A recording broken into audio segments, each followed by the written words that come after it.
আসসালামু আলাইকুম প্রিয় শিক্ষার্থীরা, সবাইকে স্বাগতম জানাচ্ছি আমাদের মনন একাডেমিতে। এসএসসি 25 ফিজিক্স ইন গেম চলমান ছিল, সেখানে আমরা বল অধ্যায়টিও শেষ করলাম। মাত্র সেরি কিছুক্ষণ সময় বাকি আছে, অলরেডি রাত 2:30 বাজে। এখন আমরা পরবর্তী চ্যাপ্টার শুরু করছি, 13তম অধ্যায়, আধুনিক পদার্থবিজ্ঞান ও ইলেকট্রনিক্স। সো এই অধ্যায়টা নিয়ে যদি একটু কথাবার্তা বলি, অধ্যায়টা খুবই সহজ বাট খুবই গুরুত্বপূর্ণ একটা চ্যাপ্টার। সো আমি চেষ্টা করবো আজকে অধ্যায়টার হাফ একটা পোর্শন পড়িয়ে দেওয়ার, বা যতটুকু পারা যায়, আর বাকিটুকু কালকে পড়াবো। একই সাথে কালকে 14তম অধ্যায় পড়াবো আর গতি পড়াবো। এই দিলে তো আমাদের শেষ, ঠিক না, ফিজিক্স। সো আসো কিছু কথাবার্তা বলি তোমাদের সাথে। আমাদের এই অধ্যায় হচ্ছে 13তম অধ্যায়। এই অধ্যায়ের আজকে আমাদের প্রথম ক্লাস। কি কি পড়বো ভাই, অ্যাট এ গ্লেন্স যদি আমি তোমাদেরকে একটু বলে দিই, তাহলে আমরা পড়বো হচ্ছে তেজস্ক্রিয়তা ও অর্ধায়ু। এরপর তেজস্ক্রিয়তা অর্ধায়ু হচ্ছে পার্ট 1। পার্ট 1টাই ছোট বড়। পার্ট 2টা হচ্ছে, এই পুরো পার্টটাকে আমরা নাম দিতে পারি হচ্ছে সেমিকন্ডাক্টর।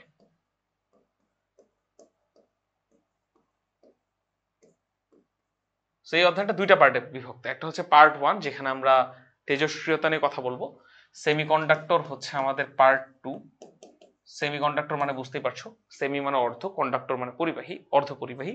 আর এরপরে কিছু ডিভাইস নিয়ে কথাবার্তা বলা যায়, যেমন মাইক্রোফোন, স্পিকার, রেডিও ও টেলিভিশন। মানে অনুধাবনমূলক প্রশ্ন আসতে পারে, এটা তেমন কঠিন কিছু না, বাট এগুলো নিয়ে আমাদের আলোচনা করা লাগবে। তেজস্ক্রিয়তা ও অর্ধায়ু নিয়ে ব্যাপক কথাবার্তা বলবো ইনশাল্লাহ।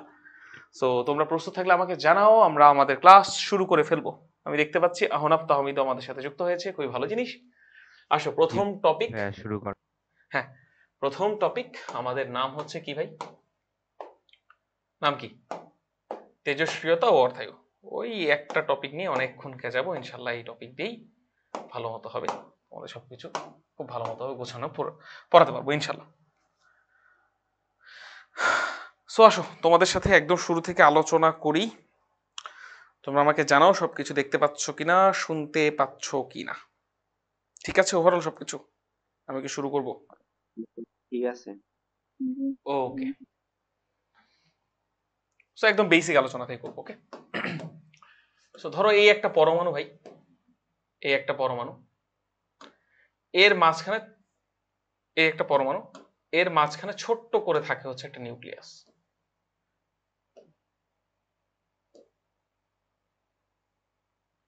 এই যে এটা যদি হয় পরমাণু সাইজ, এর মাঝখানে ছোট্ট করে থাকবে নিউক্লিয়াস। সো বুঝতেই পারছো এগুলাতে থাকে হচ্ছে ইলেকট্রন, ইলেকট্রন, ইলেকট্রন, ইলেকট্রন। আর মাঝখানে কি থাকে ভাই?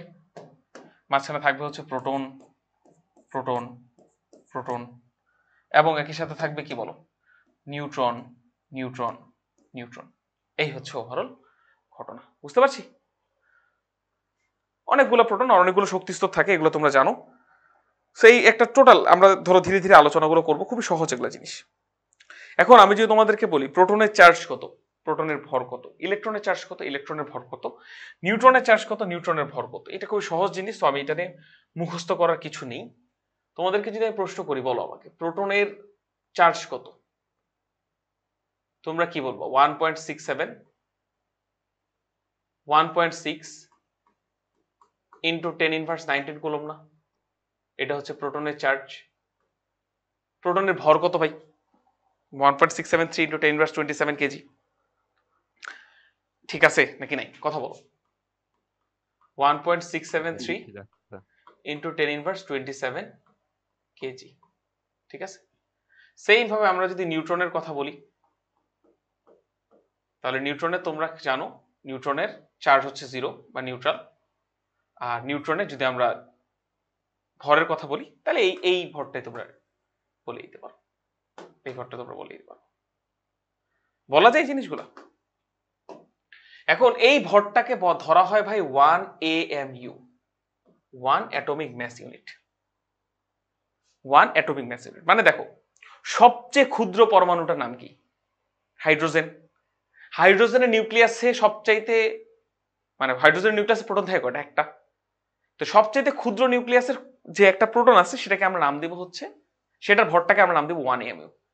তাহলে এরপর থেকে যদি সবগুলাতে তোমরা যাও, একটা হাইড্রোজেন নিউক্লিয়াসের ভর হচ্ছে 1 AMU। তারপর তোমাকে যদি আমি বলি যে একটা কার্বন নিউক্লিয়াসের ভর কত, তোমাকে বলা লাগবে 7টা প্রোটন আছে, তাহলে 7 AMU।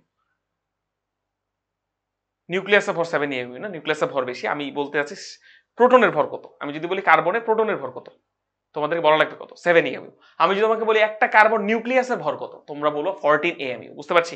হাইড্রোজেন নিউক্লিয়াসের ভরও 1 এমইউ, হাইড্রোজেনের প্রোটনের ভরও 1 এমইউ। হাইড্রোজেনের নিউট্রন কয়টা থাকে? শূন্যটা। শূন্যটা থাকে। এই জন্য আমি ওই কথাটা বলেছিলাম। তাহলে আমি যদি তোমাদেরকে বলি হাইড্রোজেন নিউক্লিয়াসের ভর কত, কত এমইউ, তোমরা বলবা 1 এমইউ। আমি যদি তোমাদেরকে বলি কার্বন নিউক্লিয়াসের ভর কত, তোমরা কি বলবো বল? 14 এমইউ বলবা, তাই না? ব্যাপারটা বুঝতে পেরেছি? সো আমি যদি তোমাকে ইলেকট্রনের ভরটা বলি, ইলেকট্রনের কথা যদি আমি তোমাদেরকে বলি, ইলেকট্রনের ভরটা ভাই এতটাই ক্ষুদ্র, ইলেকট্রনের ভর এতটাই ক্ষুদ্র যে এটাকে অলমোস্ট জিরো কনসিডার করা যায়। বুঝতে পারছি? তুমি চিন্তা করো, পৃথিবীর ভরের সামনে আমার ভরটা অতি নগণ্য না, অতি ক্ষুদ্র না? বুঝতে কি পারছি ভাই? তেমনি পৃথিবীর ভরের সামনে যেমন আমার ভরটা অতি ক্ষুদ্র, তেমনি অন্যান্য এই এএমইউ এগুলো ভরের সামনে ইলেকট্রনের ভরটা অতি ক্ষুদ্র। এটাকে আমরা অতি নগণ্য বা জিরো বলতে পারি। বুঝতে পেরেছি? এখন তুমি চিন্তা করো, ধরো একটা পরমাণুকে তুমি প্রকাশ করলা এক্স দিয়ে, এক্স দিয়ে, এর উপরে থাকে এ, নিচে থাকে জেড। তোমরা কি এ আর জেড এর পরিচয় জানো? এ মানে কি জি বলো তো ভাই? ভাইয়া। ভর সংখ্যা বা ভর নিউক্লিয়ার সংখ্যা, সংখ্যা। জেড মানে কি বলো তো? পারমাণবিক সংখ্যা। পারমাণবিক। এখন আমাকে বলো এ অ্যাকচুয়ালি মিনিংটা কি? এ মানে এরকম না যে প্রোটন প্লাস নিউট্রন সংখ্যা। জেড মানে কত ভাই? শুধু প্রোটন সংখ্যা বলা যায় এই জিনিসটা। এগুলো আমরা সবাই বুঝি। জি ভাই।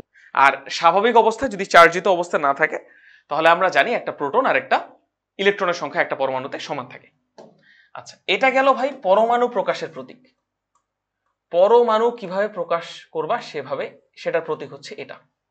এখন আমি যদি তোমাদেরকে বলি একটা চার্জড পার্টিকেলকে কিভাবে প্রকাশ করবা, একটা পার্টিকেলকে কিভাবে প্রকাশ করবা, এটা কি তোমরা জানো? একটা চার্জ পার্টিকেলকে কিভাবে প্রকাশ করবা? মানে তোমরা যখন প্রোটনকে প্রকাশ করবা তখন কিভাবে প্রকাশ করবা? ইলেকট্রনকে কিভাবে প্রকাশ করবা? ইলেকট্রন কি পরমাণু? উত্তর হচ্ছে না। ইলেকট্রনকে কিভাবে প্রকাশ করে এটা তোমরা জানো? জানো নাকি জানো না? জানো না হয়তো, বা জানলে তো খুবই ভালো।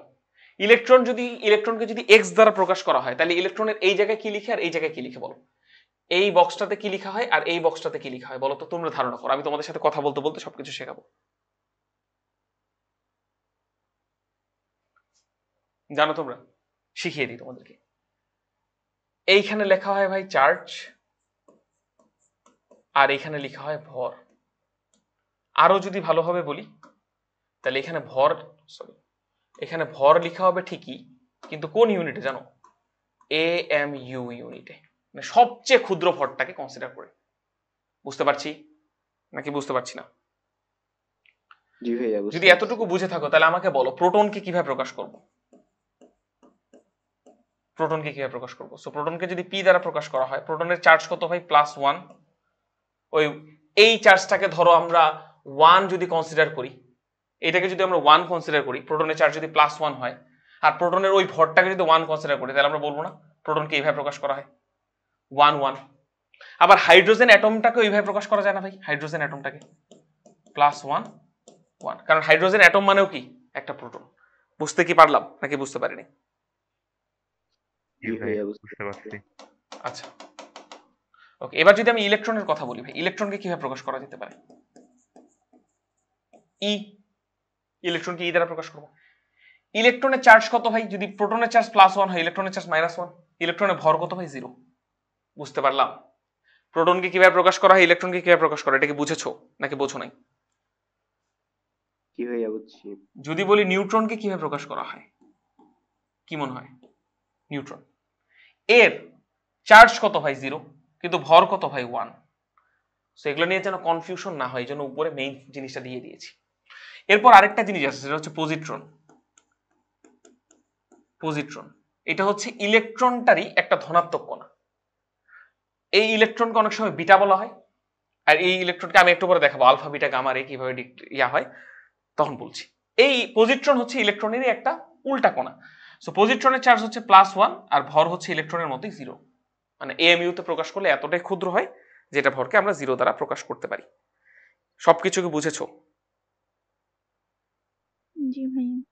কোথাও কোনো সমস্যা থাকলে আমাকে জানাতে পারো এখনই। না ভাইয়া সমস্যা নাই। ক্লিয়ার হয়েছে সবকিছু?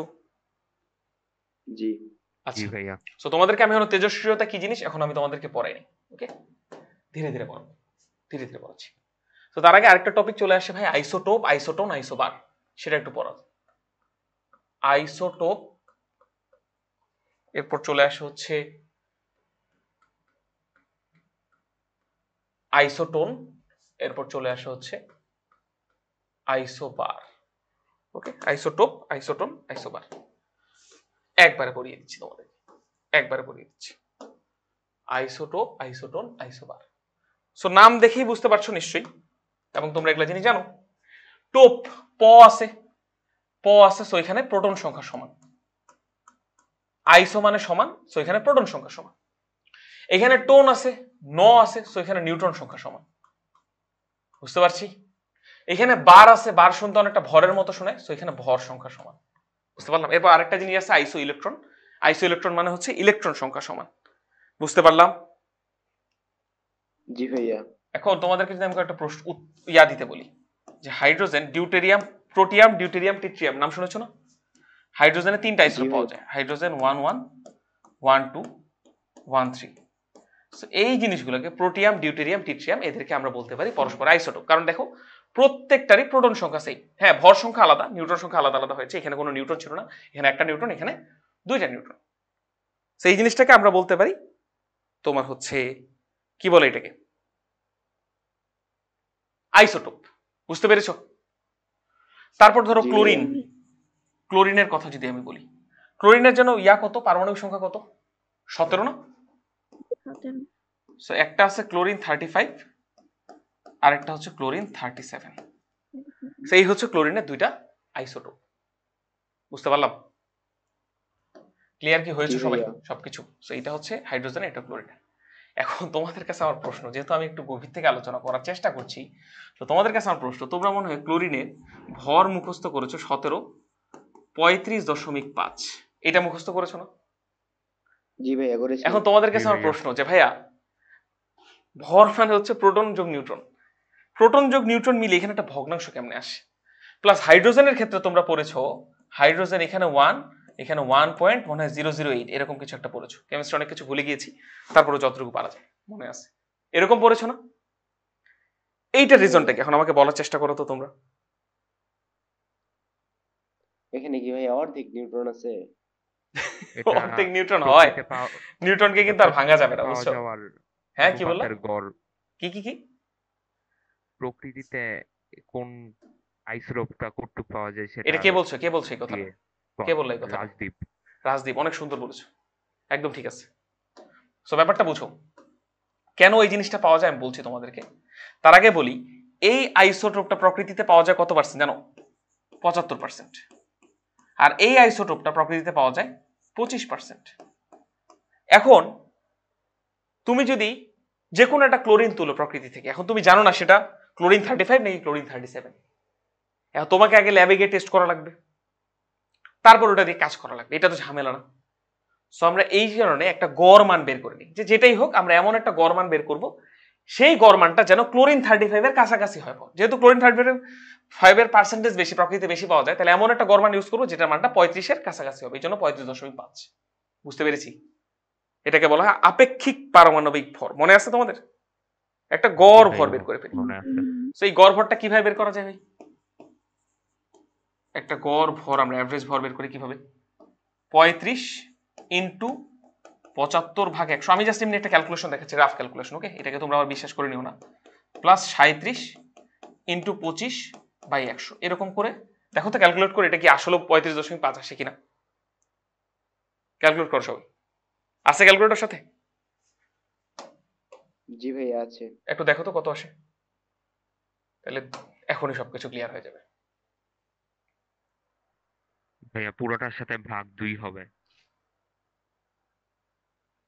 ভালো জিনিস বলেছো, পুরোটার সাথে ভাগ 2 হবে। হ্যাঁ, এবার ক্যালকুলেট করে দেখো। ভাইয়া 35.5 এ আসে ভাইয়া। 2 ভাগ একদম করার পর exact নাকি? না ভাইয়া 2 ভাগ ছাড়াই। এই ঠিকই তো, 2 ভাগ তো হওয়ার কথা না, কারণ আমি তো এখানে ডিরেক্টলি অ্যাভারেজ করেছি। তুমি যেটা করেছো ওটা হচ্ছে যে কার্বন 12 এর সাথে তুলনা করে একটা জিনিস ছিল, ওটা আলাদা। মানে এটা একটা রাফ ক্যালকুলেশন, বুঝছো? একটা রাফ ক্যালকুলেশন। এইটাকে বিশ্বাস করা লাগবে এমনটা না, আমি জাস্ট একটা তোমাদেরকে বোঝানোর চেষ্টা করলাম যে কিভাবে কাজগুলো করে। বুঝেছি?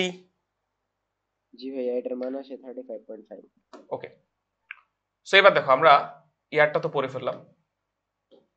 নিউট্রন সমান লিথিয়াম আর হচ্ছে বেরিলিয়াম। লিথিয়াম 3, বেরিলিয়াম 4, তাই না? এখানে 7, এখানে 8। সো এরা পরস্পরের আইসোটোন। কারণ কি দেখো, 3 আর 4 যদি আমরা বিয়োগ করি, 3 আর 4 যদি আমরা বিয়োগ করি, 3 আর 4 বিয়োগ করলে আসে 4, এখানে 8 আর 4 বিয়োগ করলে আসে 4, তাহলে এরা দুজন পরস্পরের কি আইসোটোন। বুঝেছি নাকি সমস্যা আছে বলো? জি ভাইয়া, বুঝতে পেরেছি। বুঝেছি সবাই? জি ভাইয়া। ওকে, এবার দেখো কার্বন কার্বন।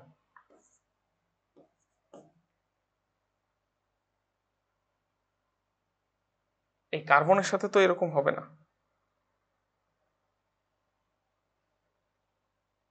কার্বনের ভর কত রে?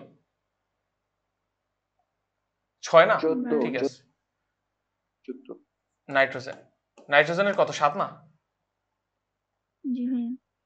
আমি কিভাবে মনে রাখতাম জানো? নাইট্রোজেনের হা হি লি বে বো কা নাও, এরকম অনেক কিছু বের করতাম। তো ধরো কার্বনের ভর হচ্ছে 14, নাইট্রোজেনেরও ভর হচ্ছে 14। নরমালি কিন্তু কার্বনের ভর 14 না, এটা কার্বনের একটা আইসোটোপ। এটা কার্বনের একটা কার্বনের একটা আইসোটোপ। একই প্রোটন সংখ্যা বাট ভর সংখ্যা ভিন্ন ভিন্ন। এই কার্বনের আইসোটোপটা নাইট্রোজেনের এই জিনিসটা আবার একে অপরের সাথে আইসোবার। এখন ব্যাপারটা বলো, এগুলা জিনিস উদাহরণ আসলে তোমরা জাস্ট বিয়োগ টিয়োগ করে বের করে ফেলবা, দ্যাটস ইট। এটা কঠিন কিছুই না, পারবো? জি ভাইয়া, পারবো। কোনো সমস্যা আছে আর? না। না ভাইয়া, কোনো সমস্যা নেই। ওকে, এবার আসো আমরা এবার পড়বো হচ্ছে তেজস্ক্রিয়তা জিনিসটা। তেজস্ক্রিয়তা জিনিসটা কি?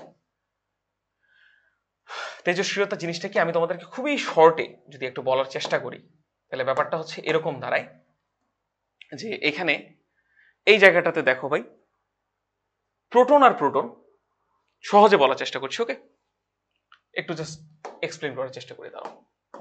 এখানে দেখো নিউক্লিয়াসের মধ্যে কি আছে ভাই? প্রোটন আছে আর নিউট্রন আছে। এখন নিউট্রন তো কোনো প্যারা নাই, নিউট্রনের তো কোনো চার্জ নাই, কিন্তু প্রোটনের চার্জ আছে না ভাই? প্রোটন তো সবগুলো ধনাত্মক চার্জিত। এখন দেখো এই জায়গাটাতে প্রোটনগুলো নিজেদেরকে বিকর্ষণ করবে না এই নিউক্লিয়াসের মধ্যে। এখানে কোথায় যেন একটা অপশন ছিল জুম করার, বুঝছো? এটা যেন কই, আচ্ছা এটা শেখা লাগবে পরে আমার। আচ্ছা এই জায়গাটাতে ভালো মতো দেখো, এখানে অনেকগুলো প্রোটন আছে না?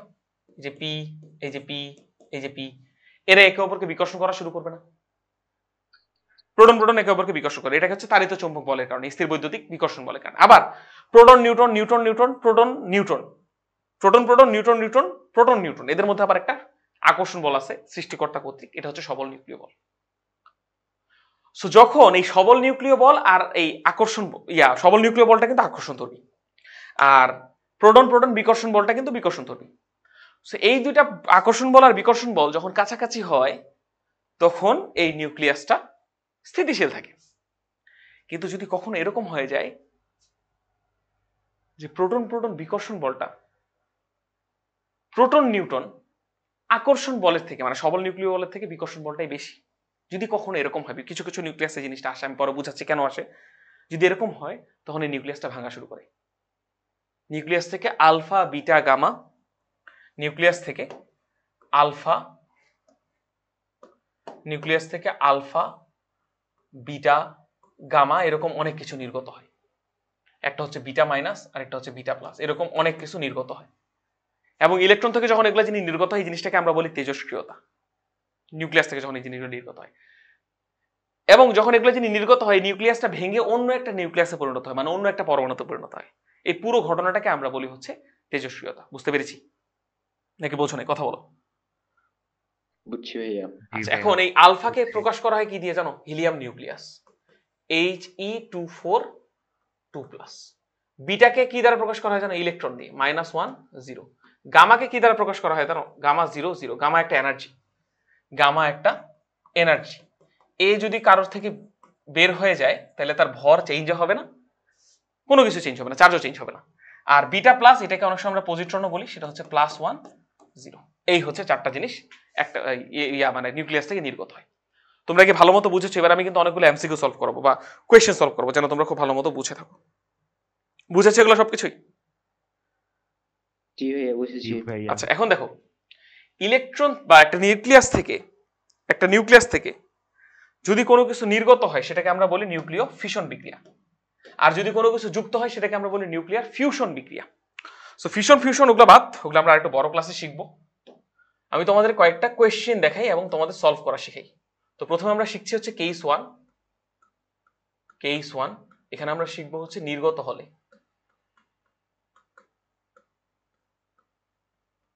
নিউক্লিয়াস থেকে যখন কোনো কিছু নির্গত হবে, কে নির্গত হবে, কার থেকে নির্গত হবে, আসো তোমাদেরকে দেখাই। এটা কিন্তু জাস্ট একটা কোয়েশ্চেনের জন্য, ওকে? ধরো অক্সিজেন 816 হতে তোমার হচ্ছে এক আলফা কণা, 2 হচ্ছে বিটা কণা, আর 3 হচ্ছে তোমার পজিট্রন।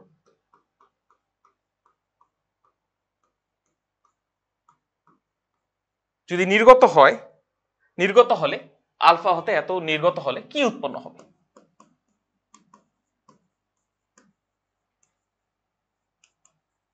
কোনোদিন আমরা যদি এই অক্সিজেন থেকে এগুলো জিনিসকে নির্গত করতে পারতাম, ধরো এটা একটা হাইপোথেটিক্যাল সিচুয়েশন, ইমেজিনের একটা সিচুয়েশন, যদি এগুলো নির্গত করতে পারতাম তাহলে কি উৎপন্ন হতো বলো? এটা হচ্ছে তোমাদের কাছে কোয়েশ্চেনটা বুঝেছি? জি ভাইয়া। আচ্ছা, এবার আসো আমরা সলভ করি। দেখো ব্যাপারটা খুব ভালো মতো বুঝো। ধরো এই যে আমি প্রথমটা শেখাচ্ছি, অক্সিজেন 816। একটা ইকুয়েশন দেখো, 4x - y = 3। এইটার পরের লাইনটা আমি এরকম লিখতে পারি না, 4x = 3 + y লিখা যায়? তাহলে আমি এখানে যদি এটা লিখি তাহলে কি আমরা বলতে পারি না ভাই এরকম কিছু একটা কথা যে 4x থেকে নির্গত হয়েছে y, এই লাইন অনুযায়ী 4x থেকে y নির্গত হয়েছে, y নির্গত হয় 3 উৎপন্ন হয়েছে। পরের লাইনে আমরা বলতে পারি 3 এর সাথে y যুক্ত হয় 4x উৎপন্ন হয়েছে, বলা যায়? কথা আমি জাস্ট তোমাদের অ্যানালজি শেখাচ্ছি। 4x থেকে y বিয়োগ করা যা, 3 এর সাথে ওই পাশে y যোগ করাও তা না। কথাটা কি বুঝেছো? জি ভাইয়া। আচ্ছা, সো এইটাই হচ্ছে ব্যাপার, এই স্ট্র্যাটেজিটা ফলো করলে হয়ে যাবে। সো ব্যাপারটা বোঝো, অক্সিজেন থেকে আলফা আমরা নির্গত না করে আমরা আলফাকে ওই পাশে উৎপন্ন করে দিলাম। আলফা মানে কি 2 4 2 প্লাস, বুঝতে পারতেছি? 2 4 2 প্লাস, দ্যাটস ইট, কাজ শেষ। এখন এর সাথে কি এমন উৎপন্ন হবে যার কারণে সবকিছু ব্যালেন্সড হয়ে যায়? তাহলে দেখো, এইখানে আছে অক্সিজেনের পারমাণবিক সংখ্যা 8, এইখানে 2 অলরেডি চলে গেল, 2 এর সাথে কত যোগ করলে যোগফল 8 হবে? উত্তর হচ্ছে 6। এইখানে দেখো হিলিয়ামের ভর হচ্ছে 4, এখানে অক্সিজেনের ভর হচ্ছে 16, 4 এর সাথে কত যোগ করলে যোগফল 16 হবে বলো? উত্তর হচ্ছে 12। তাহলে উৎপন্ন হবে কে বলো? কার্বন। তুই বলতে পারে ভাই এটা কেমন কার্বন? এটা হচ্ছে কার্বনের ধরুন একটা আইসোটোপ, বুঝতে পারছি? প্লাস তুমি চাইলে হিসাব মিলানোর জন্য দুইটা ইলেকট্রন আলাদাভাবে দিয়ে দিতে পারো। বলো কথাটা বুঝেছো কিনা সবকিছু? এটা হচ্ছে 1 নম্বর কোয়েশ্চেন ছিল। বুঝেছি নাকি বুঝিনি কথা বলি? জি ভাইয়া বুঝতে পেরেছি। আচ্ছা, এবার দেখো, অক্সিজেন 816 থেকে উৎপন্ন হবে হচ্ছে, হ্যাঁ 3টা বেজে গেছে না, 816 থেকে উৎপন্ন হয়েছে বিটা কণা। তাহলে বিটাকে লিখলাম -1 0। -1 এর সাথে কত যোগ করলে যোগফল 8 হবে বলো? 9। 0 এর সাথে কত যোগ করলে যোগফল 16 হবে বলো? 16। এবার বলো কার পারমাণবিক সংখ্যা 16? কার বলো? কি ব্যাপার, কার পারমাণবিক সংখ্যা 16 না, কার পারমাণবিক সংখ্যা 9 সরি? নিয়ন। নিয়নের না ফ্লোরিনের? ক্লোরিন নিয়নের না ফ্লোরিনের? ক্লোরিন। এই হচ্ছে ঘটনা। সো দেখো, এখানে আমি তোমাদের উত্তরগুলো এরপরে চিহ্নিত করে দিচ্ছি। এরপরে দেখো ফাইনাল এইটা জিনিস করি। এরপর আবার ওই অক্সিজেন 816 থেকে কে উৎপন্ন হবে ভাই? পজিট্রন, তাই না? তাহলে পজিট্রনকে নির্গত না করে এই পাশে উৎপন্ন করে দিই, তাহলে E +1 0। এবার দেখো +1 এর সাথে কত যোগ করলে 8 হবে? ডেফিনেটলি তোমরা জানো 7। 0 এর সাথে কত যোগ করলে 16 হবে? ডেফিনেটলি জানো। তার মানে এখানে কি উৎপন্ন হবে? নাইট্রোজেন। তাহলে এই হচ্ছে তোমাদের উত্তর, এখানে উৎপন্ন হয়েছে কার্বন, এখানে উৎপন্ন হয়েছে ফ্লোরিন, আর এখানে উৎপন্ন হয়েছে নাইট্রোজেন। এখন তোমাদের আলফা বিটা গামা যাই প্রশ্ন আসুক ভাই, তোমার কি আর কোনোভাবেই ঝামেলা হবে? যেভাবেই প্রশ্ন আসুক, আলফা বিটা গামা নির্গত হলে কি উৎপন্ন হবে না হবে এগুলো পারবা না ইনশাল্লাহ? জি ভাইয়া পারবো। ওকে, এবার আসো কেস 2।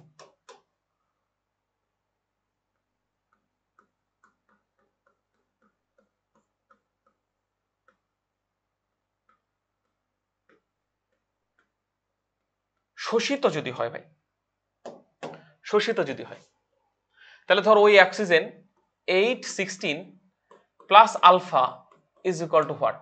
এটা তোমাদের কাছে প্রশ্ন। কি হবে আসো আমার সাথে করে ফেলো। অক্সিজেন 816 প্লাস আলফা বলতে কি বোঝায় ভাই? 242 প্লাস, তাহলে কি উৎপন্ন হবে? 2 এর সাথে 8 যোগ করলে কত হবে? 10। 4 এর সাথে ইয়া করলে কত হবে? 20। এখানে কি উৎপন্ন হয় বলো? 10 কার পারমাণবিক সংখ্যা? নিয়ন। ফ্লোরিনের পর কার? ফ্লোরিনের পর কে? নিয়ন নিয়ন। নিয়ন তাহলে Ne. উত্তর হচ্ছে নিয়ন। পারবো যেভাবেই প্রশ্ন আসুক ইনশাল্লাহ? জি ভাইয়া পারবো। ইনশাল্লাহ পারবো। সো এই ছিল মোটামুটি তোমাদের কিভাবে জিনিসটা, মানে যদি কোনো কিছু উৎপন্ন হয়, আলফা বিটা গামা যদি কোনো কারণে কোথা থেকে নির্গত হয়, তাহলে কি উৎপন্ন হবে সেই নিয়ে কথাবার্তা বললাম। এবার আসো ভাই, এবার জিনিসটা আসলে এরকম না। এবার আমরা পড়বো হচ্ছে কমপ্লিটলি তেজস্ক্রিয়তা নিয়ে। সো আপাতত আমরা শিখলাম যে আলফা বিটা গামা যদি নির্গত হয়ে যায় তাহলে কিভাবে একটা পরমাণু বা একটা নিউক্লিয়াস চেঞ্জড হয়ে যাচ্ছে। এবার আমরা শিখবো কেন নির্গত হচ্ছে, কেন উত্তর শিখবো। প্রস্তুত সবাই? সো তোমাদেরকে একটা জাস্ট একটা রাফলি ক্যালকুলেশন করার জন্য একটা নাম্বার দেই। ধরো পৃথিবীতে এখন পর্যন্ত ধরো 1300 প্রকারের অ্যাটম আছে, 1500 প্রকারের অ্যাটম আছে। এর মধ্যে রাফলি 1200 প্লাস কত প্রকারের অ্যাটম পাওয়া গেছে ভাই? 1500 প্লাস। এর মধ্যে রাফলি প্রায় 1200 প্লাসটাই, 1200 প্লাসই হচ্ছে অস্থিতিশীল বা তেজস্ক্রিয়। এখন তোমরা বলতে পারো যে ভাই আমাদের কি এতদিনের লাইফ পুরোপুরি বৃথা ছিল? আমরা পড়েছি 118টি, এর আপনি বললেন 1500, এটা আবার কেমন ধরনের কথা ভাই? তোমরা আমাকে বলতে পারো যে আমি 1500 নাম্বারটা কিভাবে বললাম? আইসোটোপ মিলিয়ে। এক্স্যাক্টলি, খুবই ভালো জিনিস। আসো আমি তোমাদেরকে এবার একটু কিছু স্ট্যাটিস্টিক্স দিই। দেখো ব্যাপারটা, পারমাণবিক সংখ্যা যখন লেস দেন 20, কি ভাই? পারমাণবিক সংখ্যা যখন লেস দেন 20, তখন নিউট্রন আর প্রোটন সংখ্যা যদি সমান হয় তাহলে ওই নিউক্লিয়াসটা হবে স্থিতিশীল। ওই নিউক্লিয়াসটা কি হবে ভাই? স্থিতিশীল। এখন তোমরা বলতে পারো যে ভাই কেন স্থিতিশীল হলো? কারণ দেখো ভাই, আমি তোমাদেরকে একটা জিনিস বুঝাই। এখানে না দুই প্রকার ফোর্স আছে, দুই প্রকার ফোর্স আছে। সো আমরা যদি একটা এখানে যদি একটা ছোট্ট করে নিউক্লিয়াস এঁকে ফেলি, এই যে ধরো একটা নিউক্লিয়াস, এখানে অনেক কিছু থাকে, যেমন থাকবে হচ্ছে প্রোটন, প্রোটন, প্রোটন, প্রোটন। আবার একই সাথে এখানে থাকবে হচ্ছে নিউট্রন, নিউট্রন, নিউট্রন, নিউট্রন। এখন দেখো প্রোটন প্রোটন প্রোটন প্রোটন একে অপরকে বিকর্ষণ করতেছে সত্যি, আবার proton neutron, neutron neutron, proton প্রোটনের মধ্যে আকর্ষণ বল আছে, সেটাকে আমরা নাম কি দিয়েছিলাম একটু আগে? সবল নিউক্লিয় বল। সো যখন এই আকর্ষণ বল আর বিকর্ষণ বল সমান হয়ে যায়, আকর্ষণ বল আর বিকর্ষণ বল যখন অলমোস্ট সমান থাকে, অলমোস্ট অনেক কিছু ব্যাপার স্যাপার কিন্তু এখানে আছে, যখন অলমোস্ট সমান থাকে তখন আমরা বলতে পারি নিউক্লিয়াসটা কি থাকে? স্থিতিশীল থাকে। বুঝতে পেরেছি? কথা বলো, বুঝেছি নাকি বুঝিনি? কথা বলি। বুঝেছি ভাইয়া। আচ্ছা, এরপরে পারমাণবিক সংখ্যা যখন 20 প্লাস, পারমাণবিক সংখ্যা যখন 20 প্লাস, তখন স্থিতিশীলতা শর্ত কি জানো? স্থিতিশীলতা শর্ত কি জানো?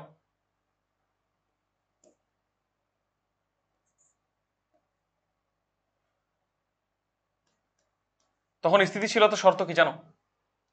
নিউট্রন বাই প্রোটনের মানটা 1/6 এর থেকে সমান হবে বা ছোট হবে এবং 1 এর থেকে বড় হবে। স্থিতিশীলতা শর্ত, এটা কিন্তু অবশ্যই স্থিতিশীলতা শর্ত। এরকম যদি কেউ ফলো করে তাহলে সে স্থিতিশীল থাকবে। এখন দেখো আমি তোমাদেরকে বুঝাই, ব্যাপারটা বুঝাই, ভালো মতো বুঝবা। n/p সমান যদি আমরা 1/6 ধরি, n/p সমান যদি আমরা 1/6 ধরি, তাহলে দেখো n সমান কি হচ্ছে? 1.6 ইন্টু p। তার মানে স্থিতিশীলতার জন্য 20 এর বেশি থাকার জন্য নিউট্রন সংখ্যা প্রোটন সংখ্যার থেকে 1.6 গুণ থাকা লাগবে। প্রোটন সংখ্যা যদি একটা হয়, নিউট্রন সংখ্যা থাকবে 1.60, না হলে স্থিতিশীল হবে না। তোমরা এখন বলতে পারো ভাই এটা কেন হলো? কারণ ভাই দেখো পারমাণবিক সংখ্যা যত বাড়ে, প্রোটন কিন্তু এখানে বাড়ে, এখন তুমি চিন্তা করো সবল নিউক্লিয় বলের রেঞ্জ বা পাল্লা কতটুকু, অনেক ছোট না?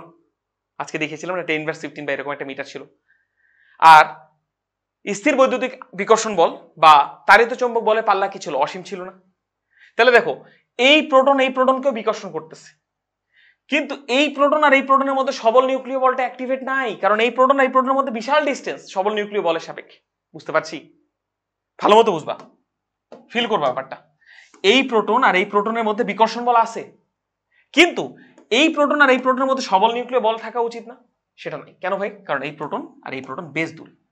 এই কারণে নিউট্রন সংখ্যা বেশি থাকা উচিত প্রোটনের থেকে, যেন বিকর্ষণ বলটা তুলনামূলক কম হয়, আকর্ষণ বলটা তুলনামূলক বেশি হয়, স্থিতিশীলতার কারণে, স্থিতিশীলতার জন্য। বুঝতে পেরেছি? জি ভাইয়া। সবাই জি কথা বলো ভাইয়া। ভাই, একটু কথাবার্তা বলা লাগবে, না হলে হবে না।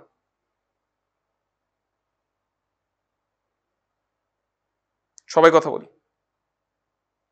জি ভাইয়া, বুঝতে পারছি। এখন ধরো কোনোদিন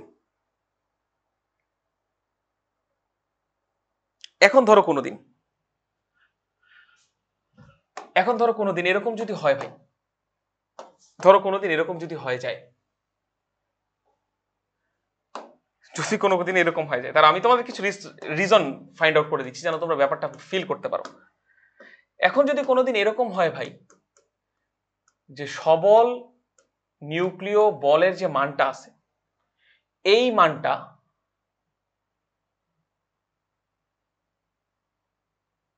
তাড়িত চৌম্বক বলের থেকে অনেক বেশি, মানে নিউট্রনের সংখ্যা এত বেশি হয়ে গেল, প্রোটনের সংখ্যা এতই কম হয়ে গেল যে সবল নিউক্লিয় বলের মানটা বেশি হয়ে গেল।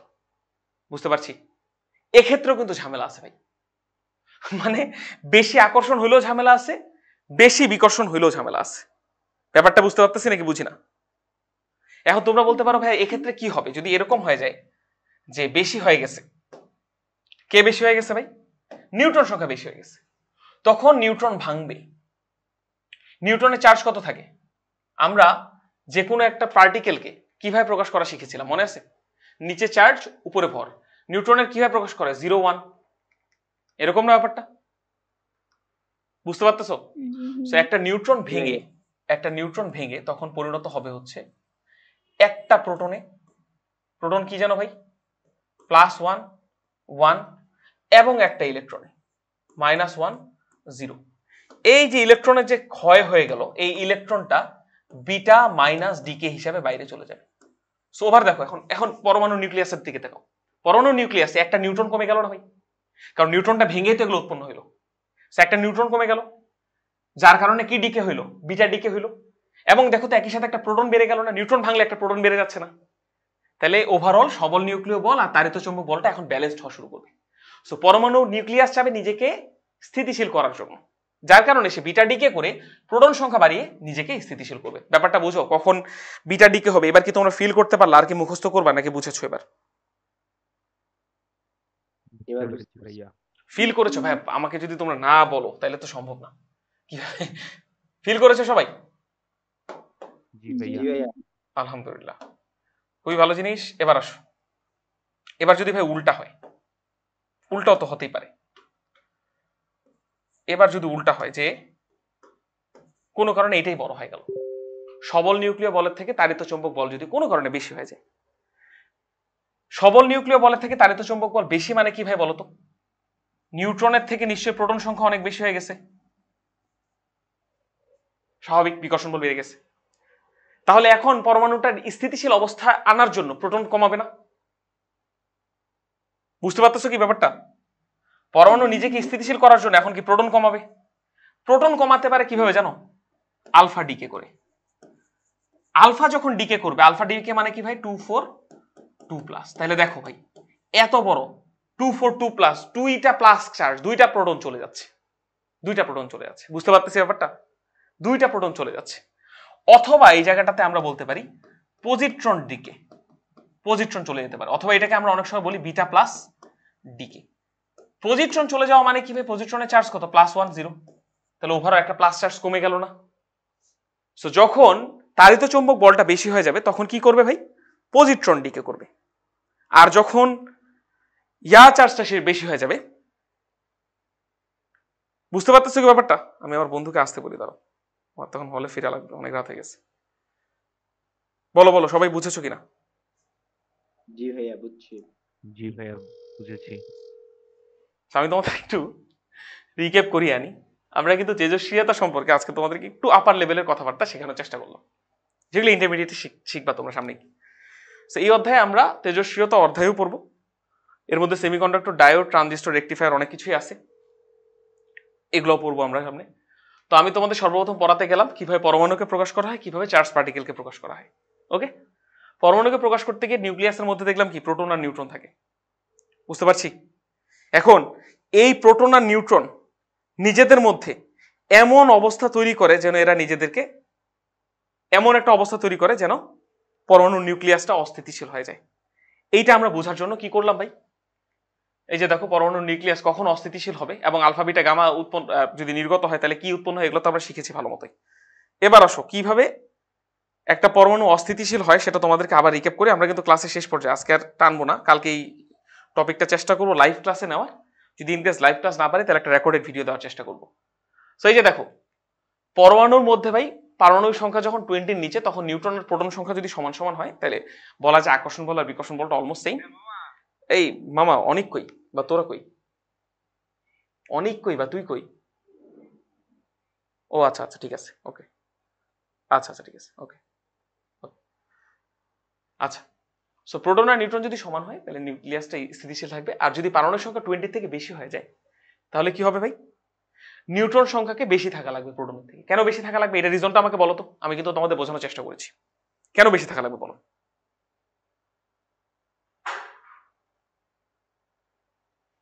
কেন বেশি থাকা লাগবে? নিউট্রন আর প্রোটন সংখ্যা পারমাণবিক সংখ্যা 20-র পর নিউট্রনের সংখ্যা প্রোটনের থেকে বেশি থাকা লাগবে কেন,